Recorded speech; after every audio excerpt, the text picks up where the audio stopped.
Good morning. Before I introduce Anna, I thought I'd share the story how we first met. So I'm hanging out at the Starbucks at Barnes & Noble's at the Summit and enjoying my coffee, reading a book. I noticed Anna waiting in line, getting her coffee. Reading my book, she comes and sits down at the table next to me. Little did I realize that was the only table available, but she sat next to me, plops down these gigantic books. And I'm reading my book, and she's studying away. And I've noticed the books are Barbary books. Those are bar review books. She's studying for the bar exam. So I said, oh, hey, I see you're studying for the bar exam. Good luck with it. That's a hard test. And she says, yeah, it's my third time to take it. I said, ooh, well, I'm sure you'll pass it this time. She said, no, what? This is my third state. I'm already licensed in Georgia and Tennessee. So she was just shocked and insulted that I thought she had failed bar exam, not once, but twice. So what I noticed about Anna right away is she's super smart and super confident. And we went on our first date a little while after that. We had some more coffee, and she told me she was training to climb Mount Kilimanjaro. And by the end of that night, I just knew I wanted to be on her team. 15 years later, I can tell you that she continues to be a hard worker, and she still studies, and she still loves coffee. One of our routines each and every morning is to have coffee together in the morning before the kids get up, and we have our chats. We're both on a path right now to read the entire Bible all the way through. This is her third time. It's my first time. And she's always very insightful and knowledgeable, and we often talk with each other, walking our way through the Bible. What impresses me is her authentic way of living out the lessons that we can all learn in the Bible. Please join me in listening to Anna's story this morning. Here's Anna. Thanks, honey.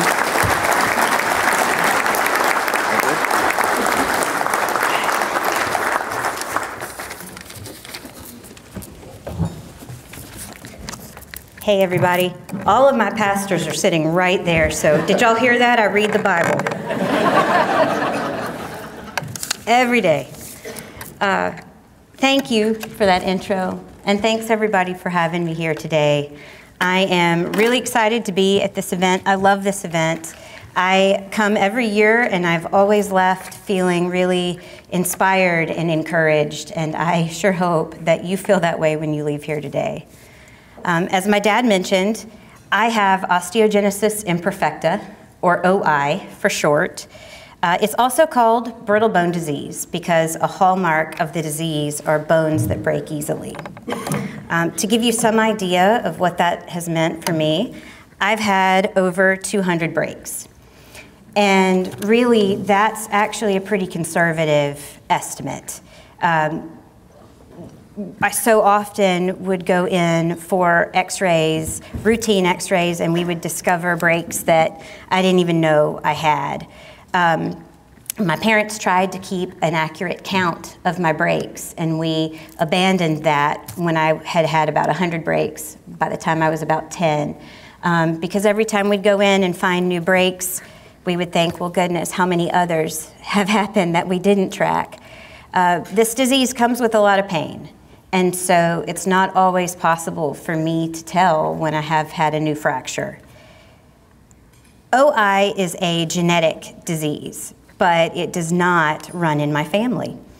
I have what's called a spontaneous mutation of the disease, which resulted in my having the disease when no one in my family does.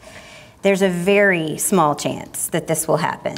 So my parents had no reason to suspect that their child would have the disease.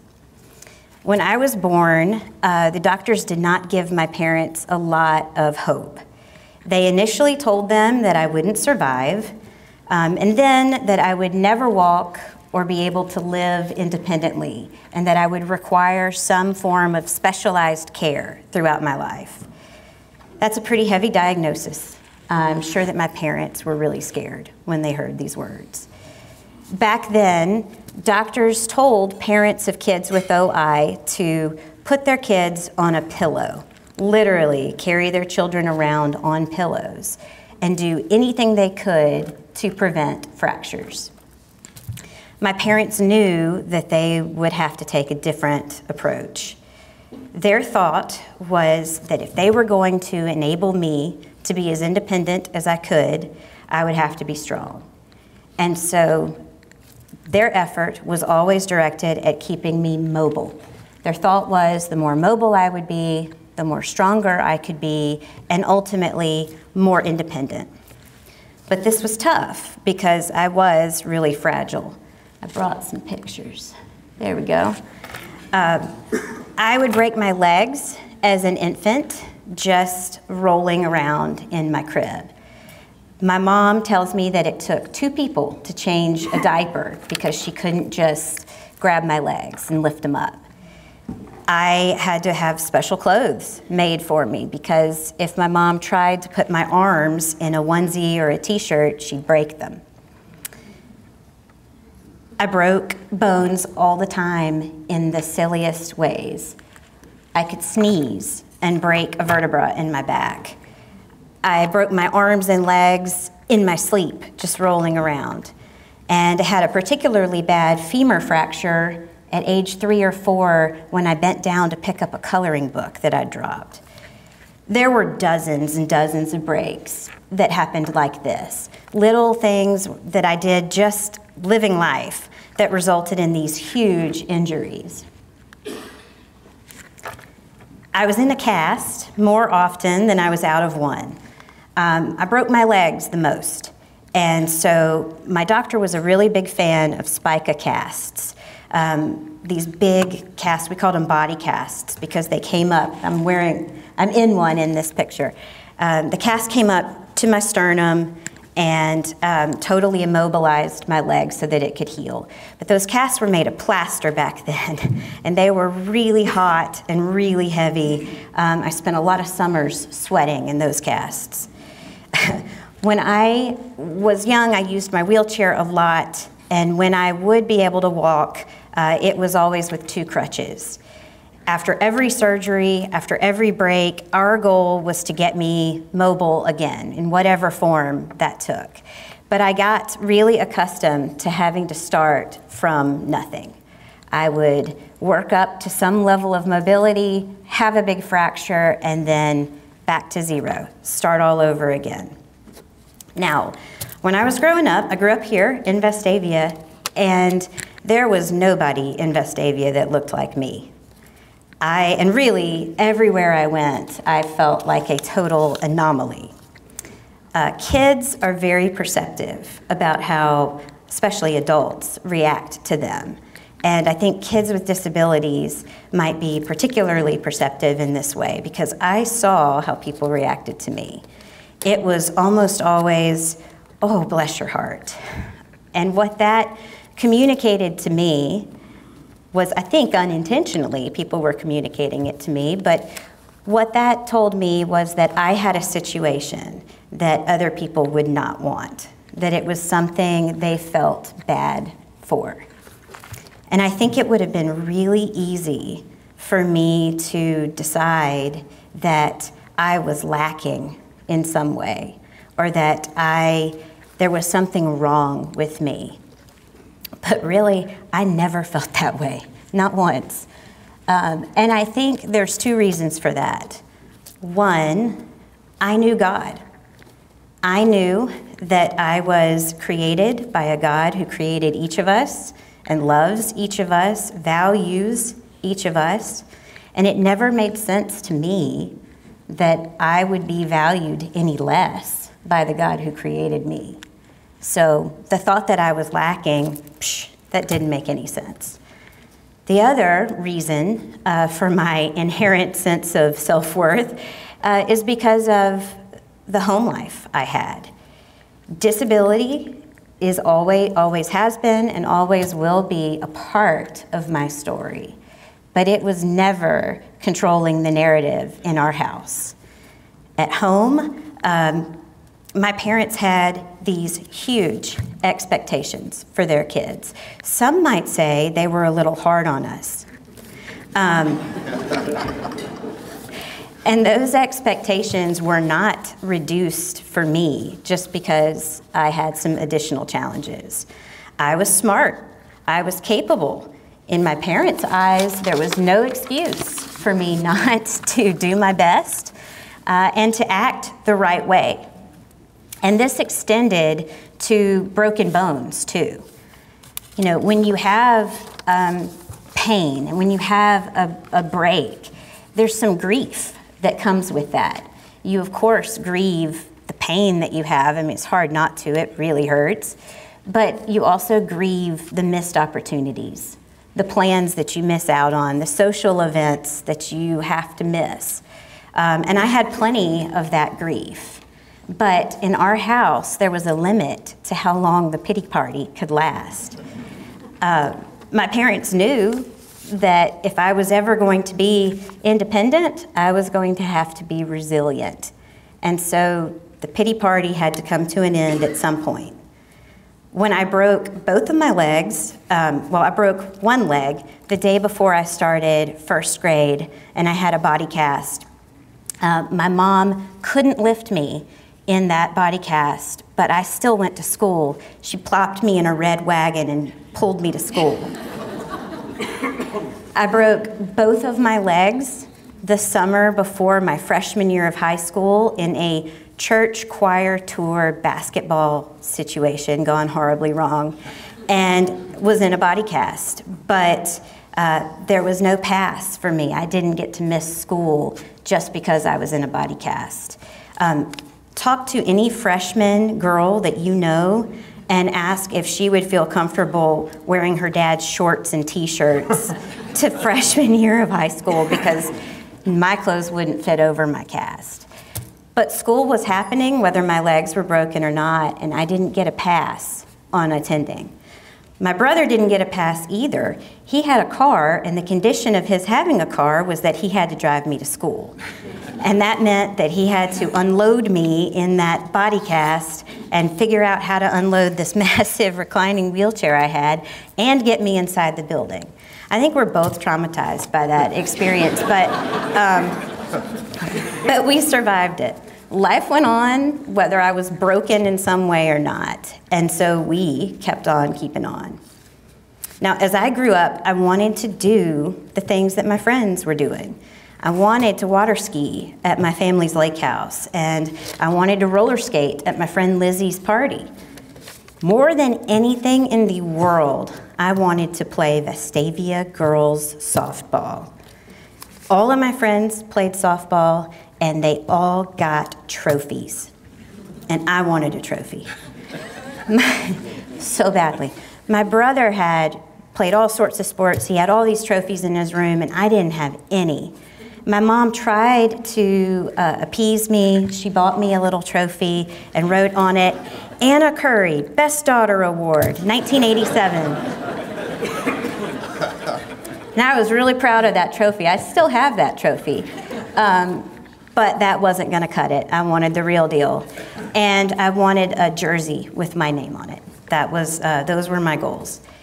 My parents, incredibly, let me make that choice as to whether I would play or not. They knew how it was going to end up. And it did end up precisely the way you probably think it went. I broke both of my legs in that first season trying to run to second base, and I spent the rest of that summer in a body cast. There I am in a body cast, but check out that smile because I'm wearing my jersey. I think my parents thought that I would learn by giving me the power to make these decisions. I think they thought that I would learn to weigh risk, to decide, hey, maybe it's not worth this experience that I want to have because it's going to result in a broken bone. But I was a really slow learner in that regard because I just really wanted to do everything. But being able to play on that team, playing girls softball, it sounds a crazy thing to say, but playing Vestavia girls softball absolutely changed my life. And my coach is here today. Mr. Mills. He was an amazing coach who was glad to have me on the team when a lot of dad coaches didn't want me on their team. And he made me feel so included. And the crazy thing is, as I look back on that experience in my life, on playing softball, of course I remember breaking bones, but I don't remember any of the pain associated with those breaks. What I remember is walking to the plate and thinking, this one's going over the fence. I'm gonna knock the cover off this ball. And I remember feeling for the first time that I really was not limited by my body. I remember coming to the realization at age 8 that what I felt about myself, other people would accept. I was strong, I was capable, I was able to do things, and so the girls on my team didn't doubt that I was. I didn't have disability written all across my countenance, and so no one viewed me that way. Now, looking back at all of this, I have no idea how my parents did this.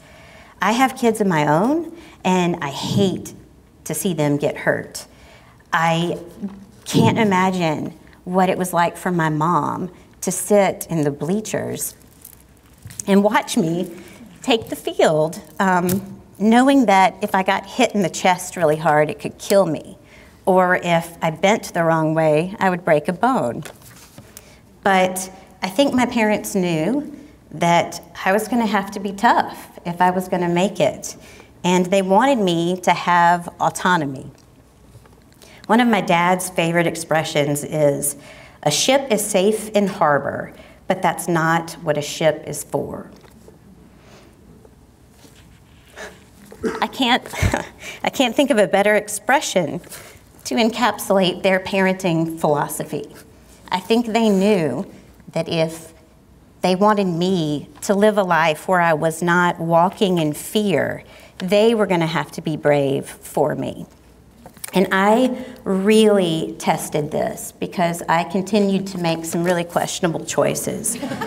That's a theme that you're gonna see repeated as I continue to talk. That confidence, though, from trying these things, having these experiences, it carried me. I went to Vanderbilt University for undergrad, and while I loved being in school there and was excited to be in school there, I got off to a really rocky start. My first week of school, I overheard some girls in my dorm making fun of me. They were making fun of the way I looked, the way I walked, and they said things like, how is she gonna get around campus? She can barely get around the dorm. Another girl said, geez, I hope she doesn't wanna be in a sorority. And they were not wrong. I had just had a big surgery or a big break, I'm not sure which, and I was just out of the wheelchair and back on 2 crutches, and I was barely moving on those 2 crutches. And those comments, it wasn't the first time someone had made fun of me, but those comments cut me a lot more deeply than they ever had before, because these girls were putting into words exactly what I was afraid of. I didn't know how I was going to get to class. I was pre-med, and the pre-med building was all the way across campus from my dorm. My books were really heavy, and I had to leave 2 hours before my first class every day just to make sure I could make it on time. I wanted to be in a sorority, but if the way these girls reacted was the way all girls would react, I didn't think I had much of a shot. And I was reminded for the very first time that my comfortable community of Vestavia Hills was 3 hours away. And my family, who always supported me, was 3 hours away. I felt really alone for the first time.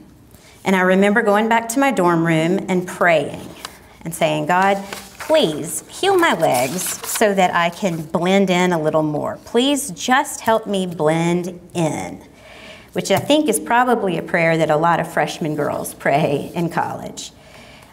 A week later, though, no change in my physical condition. And so I thought, well, God's ignoring me. Shoot. I kept going though, and I attended a student activities fair the second week of school.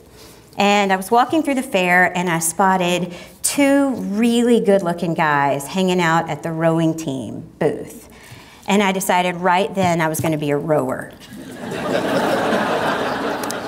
I had really strong arms because I walked on crutches all my life, and I thought, hey, you don't use your legs when you row. That is incorrect. You use your legs a lot when you row.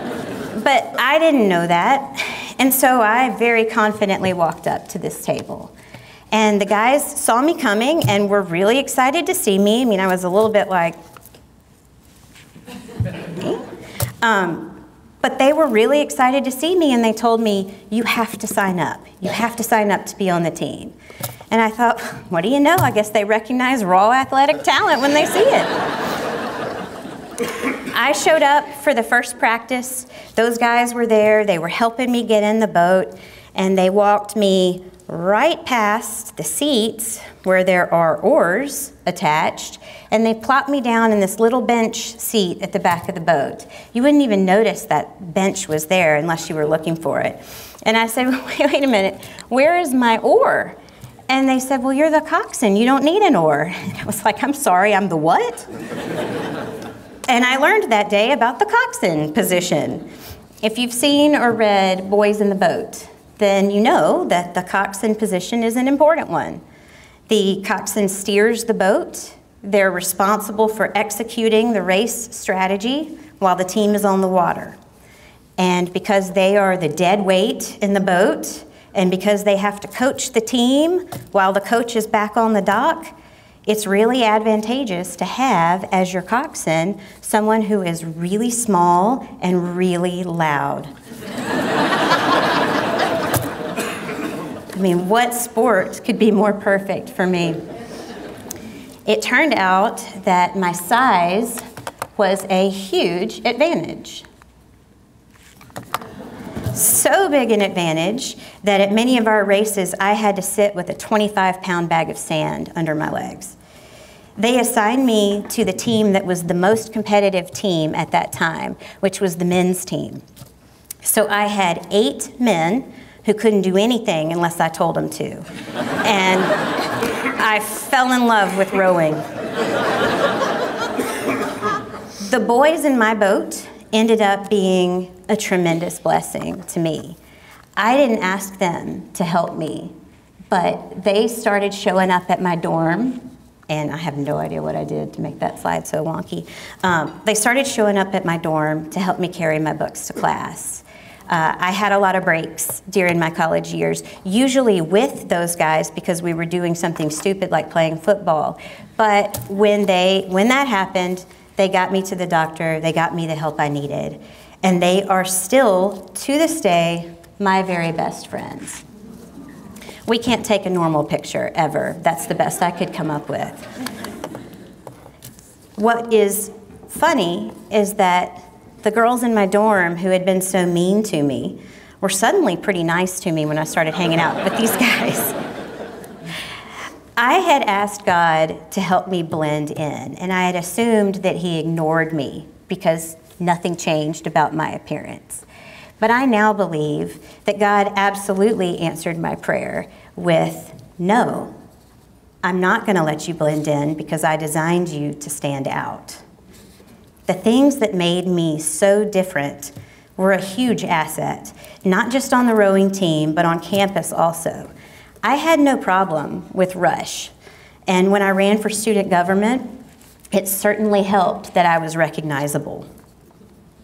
And that confidence that I had lost came back. When you're the coxswain, you're under some pressure. An 8-man rowing shell is 62 feet long, and the ones that we rowed cost about $200,000. We rowed at 5 a.m. in the dark and in the fog. I had to memorize the layout of the lake and hope to goodness I didn't run into the shoreline while we were going.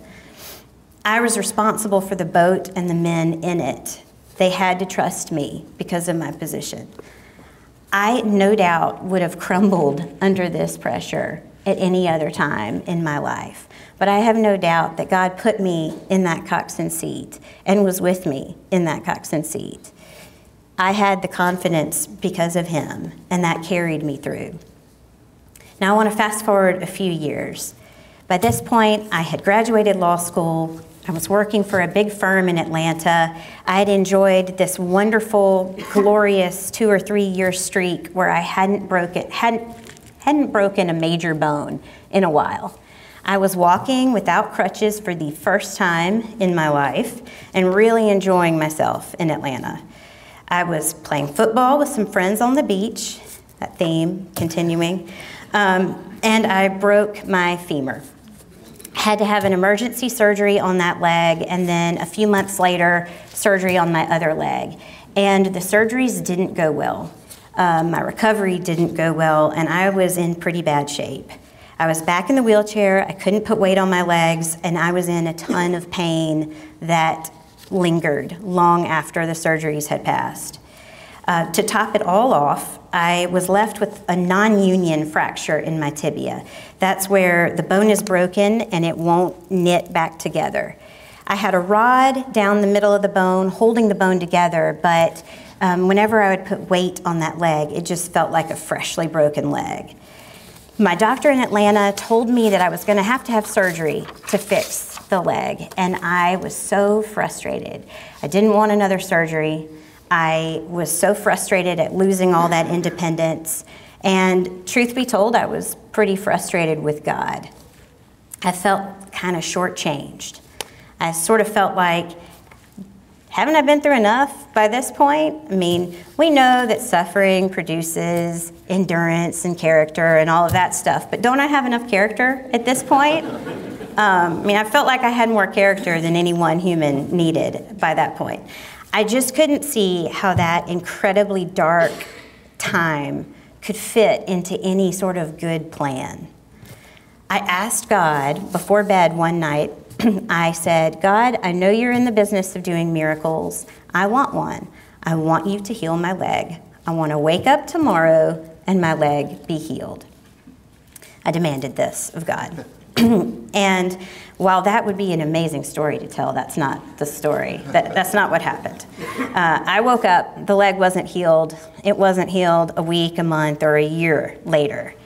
And again, I felt like God was ignoring me. He hadn't answered my prayer the way I wanted him to, so he must not be paying attention.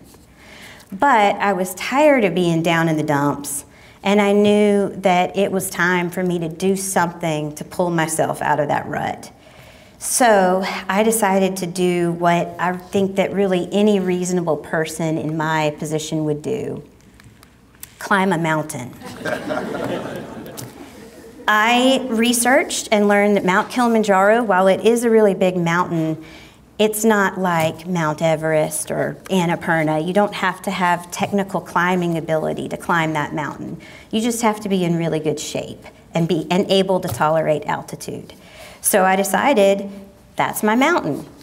My parents came to visit me in Atlanta. We went out to dinner, and I said, hey, great news. I've decided to climb Mount Kilimanjaro.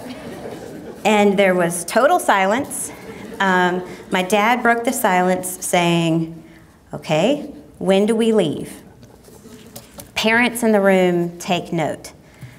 Both of my parents thought that idea was crazy, but they supported it from the beginning because they knew that I wouldn't have brought it up if I hadn't made up my mind. And it was at that point something I had to do. So it was on. All I needed was a goal. Once I was focused on Kilimanjaro, things started to change. I started training like crazy. I could only swim at first, so I swam all the time. I got to where I could put a little more weight on the leg and a little more and then take a few steps. It still hurt, it was still fractured and not healing, but I got to where I could tolerate that pain. During this time, I moved to Birmingham. And as Mark mentioned, I wasn't licensed in Alabama, so I had to take the Alabama bar exam. And in my job, the rule was if you didn't pass the test, you lost your job. So it was a no-fail situation. So now I had two goals. I had to pass the bar exam and climb Mount Kilimanjaro. It was during this time that I met Mark in that coffee shop. We really connected right away because Mark had just completed a through hike of the Appalachian Trail. If you're not familiar with that term, it means that he hiked the entire thing, 2,100 miles, going from Georgia to Maine, all in one fell swoop. And so he knew a lot about putting a big goal out there and working really hard to achieve it. I think if the timing had been different, if I'd met him at any other time in my life, honestly, I think I would have tried a little harder to cover up my disability. I think I would have tried to pass as a more able-bodied person. But I wasn't really worried about Mark. I had 2 goals to achieve, so I was 100% myself. And thank goodness for that, because we had an authentic connection from the start. Now we knew, preparing for this trip, we knew I was probably going to get hurt on the mountain. We figured I'd have some kind of significant injury and it was going to require surgery. And I had to have surgery anyway to fix that non-union fracture. So our plan was to just do the trip and then afterwards have whatever surgeries I needed to have. But to my surprise, and this is what the terrain looked like. So we knew one poor step and I'm dealing with a leg fracture. But to my surprise, my dad and I made it to the summit and back without my breaking a single bone. That experience is a story all on its own. But the short version is I wouldn't have made it to the top of the mountain without my dad.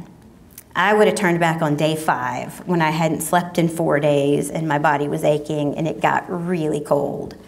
But Dad encouraged me to keep going, and I'm so glad I did. It was the trip of a lifetime. It's something we'll never forget. This picture shows us standing at the summit. We're holding a sign that says KOKO. That stands for keep on keeping on. It was the personal motto of my doctor, Dr. Kurt Neiman. And he told me 1,000 times when I was growing up to keep on keeping on. Sometimes I hated hearing that, but it felt fitting for us to honor him. He died when I was 25, exactly 4 years to the day before this picture was taken. And so it felt fitting that we honor him in this way by reaching the summit. Now after the climb, we came back home, and I went to the doctor to schedule my surgery on that non-union fracture. And we discovered that the fracture had finally healed on its own. 3.5 years after I had asked God to heal it immediately. Now, I think, at least in my experience, it's sometimes really hard to see it when God is working in your own life. It's a lot easier to see it when He's at work in the lives of other people. But pretty clear to me what was going on at that point. God had not ignored me or failed to answer my prayer. Yet again, He had answered my prayer in a way I hadn't anticipated by giving me so much more than I had asked for. That awful, dark time that I had with all that pain and all that frustration was what led me to set the big goal of doing the mountain climb. And it resulted in all these amazing changes. I literally had to go through the dark valley before I could reach the top of the mountain. I'm a little embarrassed to admit that I didn't have some grand design in doing this Kilimanjaro trip. I did it for myself. I wanted to do something for myself, but God took that and made it something so much greater. It became a platform to inspire other people. It became something that had a big impact on the lives of other people in ways we would never have anticipated. It prompted my move to Birmingham, my meeting Mark, and all the blessings that have flowed from that, specifically our 2 children, Luke and Charlie. Yet again, God did immeasurably more than I could have imagined. And I thank God that His plan is always greater than mine. Now, I look back as I consider all these events in my life, I have to notice that some of the darkest times in my life have been times when I've allowed fear to creep in, where it's taken hold of me, and that's where my thoughts go to the what ifs and what might happen. I truly think that in my life, fear is a greater adversary for me than broken bones. It's not a coincidence that God tells us multiple times, do not be afraid or do not fear. It's in the Bible, I think, 365 times. And what I've noticed is that when God tells his people, do not fear, he almost always reminds them that he has provided for them to date and that he continues to be with them. Every time, that's what I'm seeing. And I can't help but notice that that's the same thing he's done for me. The last 4 years have been pretty rough for me. I've had things tend to just kind of come in clumps when you have OI. So one fracture follows another, a surgery follows another, and the difficult times tend to last for a while. So the last 4 years have been that for me. I had a huge surgery in New York in 2020 in the middle of COVID. My dad and I spent 5 weeks together in a really crappy hotel room in Manhattan, quarantining prior to the surgery and isolating after the surgery, and didn't do a lot for my mental state to be away from my family, my children, and my husband, and in this awful place. And the doctors, as we prepared for the surgery, they told me multiple times that it was a risky surgery, that I might die, and that there was no guarantee that the surgery would fix the problem I was having with my hip. And I was scared. But as we were walking around Manhattan the days before the surgery, my dad noticed this. Someone had painted Anna on the overpass right next to the hospital.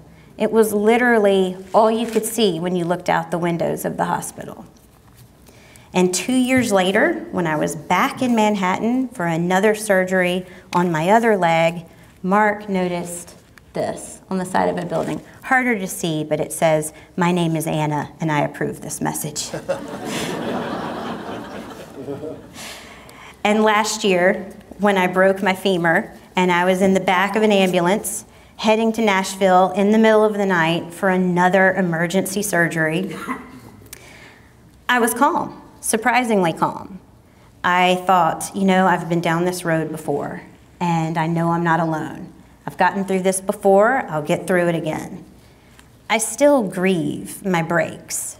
I still do. I still grieve the missed opportunities and the broken plans that come with these major injuries I have. But I know that it's not my plans that matter, it's God's. He doesn't promise me a pain-free existence. He doesn't promise any of us that. He doesn't promise that we won't have challenges. It's actually quite the opposite. But he does promise to walk with us. I know that God has been at work throughout my life. He went before me by giving me a great family, this great community, and friends who stand in the gap for me when I need it. He's walked with me through every challenge I've had. He's been with me even when I don't see it. His plan for my life has been so much greater than anything I could imagine. And I'm so grateful that he's answered my prayers, not in the way I asked, but in something so much bigger and grander. My prayer for myself and for all of us is that we'll learn to trust in his plan and his provision, even when it's something we can't see or something we can't imagine fitting into a good plan. Thank you so much for letting me speak to you today.